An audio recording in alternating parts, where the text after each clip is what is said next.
how to easily monetize your TikTok account. Hey guys, in this video, I am going to show you how you can easily monetize your TikTok account. So make sure to watch this video till the end and let's get started.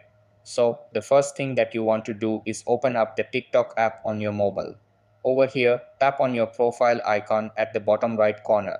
After that, tap on the three lines hamburger icon at the top right corner and select TikTok Creator Studio.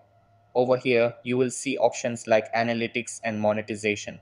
Then tap on view all under monetization. This will show you various monetization programs such as creator rewards program, video gifts, and creator marketplace. If you are eligible for any of these programs, you can toggle them on. If you are not eligible, you can tap notify me when eligible and TikTok will alert you when you meet the requirements. After that, once you start earning, you will see your estimated rewards at the top of the page.